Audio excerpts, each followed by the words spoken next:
Assalamualaikum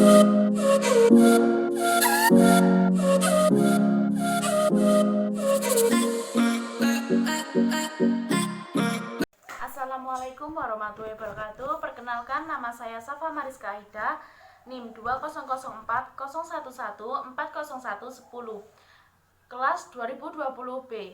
Di sini saya akan mereview pada pertemuan 2 yang berjudul Hakikat dan Pentingnya Pendidikan Kewarganegaraan. Secara etimologis, pendidikan kewarganegaraan berasal dari kata pendidikan dan kata kewarganegaraan. Pendidikan berarti berusaha, usaha sadar dan terencana untuk mewujudkan suatu belajar dan proses pembelajaran untuk mewujudkan peserta didik aktif mengembangkan potensi dirinya.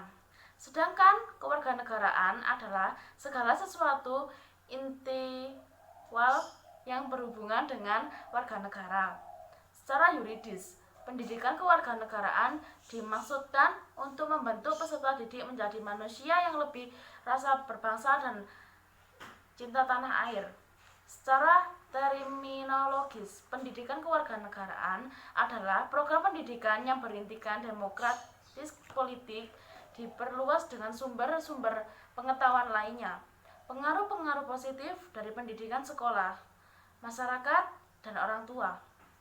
Negara perlu menyelenggarakan pendidikan kewarganegaraan karena setiap pendidikan yang berintikan demokratis politik diperluas dengan sumber-sumber pengetahuan lainnya.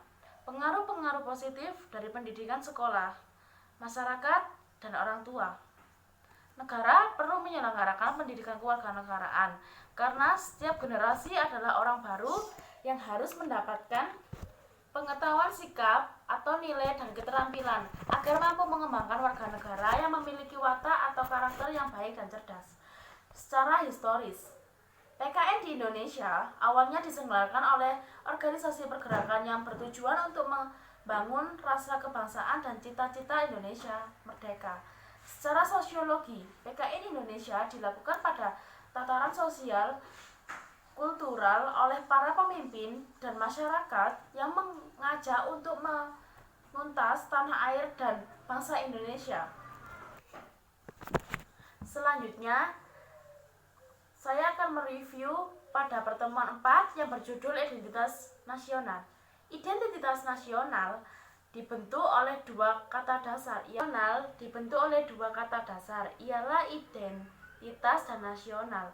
Identitas berasal dari bahasa Inggris identi yang secara harfiah berarti jati diri, ciri-ciri atau tanda-tanda yang melekat pada seseorang atau sesuatu sehingga mampu membedakannya dengan yang lain. Istilah nasional menunjukkan pada kelompok-kelompok persekutuan hidup manusia yang lebih besar dari sekedar pengelompokan berdasarkan ras, agama, budaya, dan bahasa. Bendera negara Indonesia, bahasa negara, dan lambang negara, serta lagu kebangsaan menetapkan identitas nasional bagi negara. Bangsa Indonesia yang telah diatur lebih lanjut dalam Undang-Undang Republik Indonesia No. 24 Tahun 2009 tentang bendera, bahasa, dan lambang negara, serta lagu kebangsaan. Selanjutnya, saya akan mereview pertemuan 5 yang berjudul Integrasi Nasional Indonesia. Integrasi nasional berasal dari kata integrasi dan nasional. Integrasi berarti memberi tempat dalam suatu keseluruhan dalam Kamus Besar Bahasa Indonesia. Integrasi berarti pembaruan hingga menjadi kesatuan yang bulat dan utuh.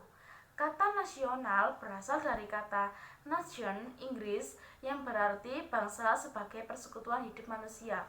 Integrasi nasional merupakan proses persekutuan bagian-bagian unsur atau elemen-elemen yang terpisah dari masyarakat menjadi kesatuan yang lebih bulat. Jenis-jenis integrasi mencakup 1. Integrasi bangsa, 2. Integrasi wilayah, 3. Integrasi nilai, 4. Integrasi elit massa, 5. Integrasi tingkah laku.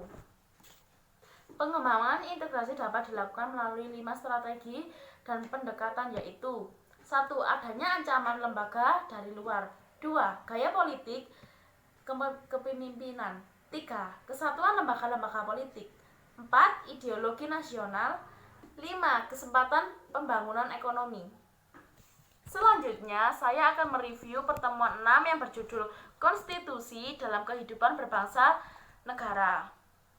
Dalam arti sempit, konstitusi merupakan suatu dokumen atau seperangkat dokumen yang berisi aturan-aturan dasar untuk menyelenggarakan negara. Sedangkan dalam arti luas, konstitusi merupakan peraturan baik tertulis maupun tidak tertulis yang menentukan bagaimana lembaga negara dibentuk dan dijalankan.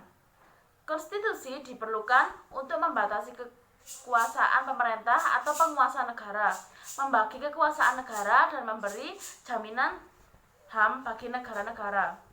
Pada awal era reformasi, adanya tuntutan perubahan UUD NRI 1945 didasarkan pada pandangan bahwa UUD NRI 1945 belum mencakup membuat landasan bagi kehidupan yang demokratis, pemberdayaan rakyat, dan penghormatan terhadap HAM.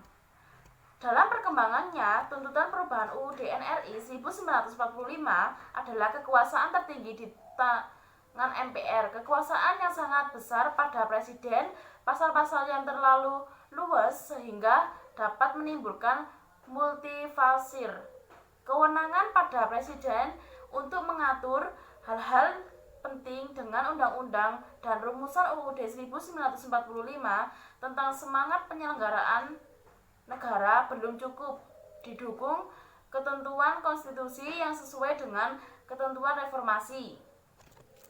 1945 adalah pencabutan ketetapan MPR nomor 4 MPR 1983 tentang referendum, pembatasan masa jabatan presiden dan wakil presiden RI, dan ketetapan MPR mengenai hak asasi manusia. Mengawali perubahan UUD NRI 1945, UUD NRI 1945 menempati urutan tertinggi dalam jenjang norma hukum di Indonesia. Berdasarkan ketentuan ini, secara normatif, undang-undang isinya tidak boleh bertentangan dengan UUD. Sekian dari saya, terima kasih. Wassalamualaikum warahmatullahi wabarakatuh.